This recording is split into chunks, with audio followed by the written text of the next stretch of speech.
All right, wizards. So here is a quick example for confidence intervals to remind you about the conditions, to show you the work that you need to show when you do your interval, and to describe or to show you what it means to interpret confidence interval and what it means to explain what a certain confidence level means. So you can read this question. Survey in a newspaper found that 70% of the 250 people sampled prefer candidate A, and you're surprised by this survey because you thought that more like 50% of the population preferred the candidate.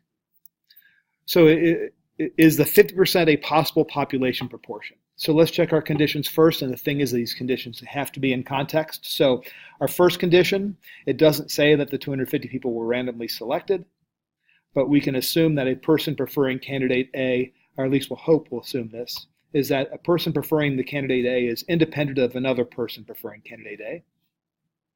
Is our sample big enough? Well, 70% of the 250 people sampled, or 175, must have preferred sample A or preferred candidate A, while 75 do not. Both of those are larger than 10, so our sample is large enough.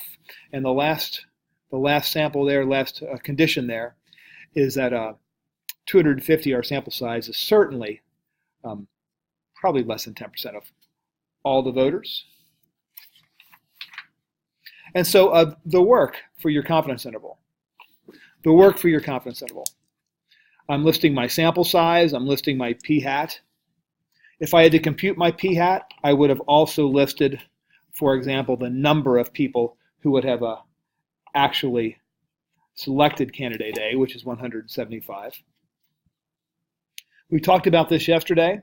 Since my sample is the best thing I have going, this is the model that I'm going to use to model a population. And what I'm going to look for is the middle 75% of that distribution. Here's how I set up my confidence interval. That's p-hat. That's the special z-score that produces the 95% confidence. And this is my standard error. And the lower bound of my confidence interval and the upper bound of my confidence interval, those two numbers are the limits of my middle 95%. So this is my 95% confidence interval. Now let's interpret this confidence interval. This is always the last thing you write when you are doing a confidence interval solution. So you're going to interpret your interval. I am 95% confident that the true population proportion of voters who prefer candidate A is between 0.6432 and 0.7568. Now going back to our question up here at the top. Going back to our question, based on this sample, is 50% a possible population proportion? And I would say the answer to that question is no, it is not, because 50% is way below my interval entirely. If 50% was in the interval, I would say that yes, it is a possible population proportion, but since it is not possible, or not likely at least. That's what it means to interpret.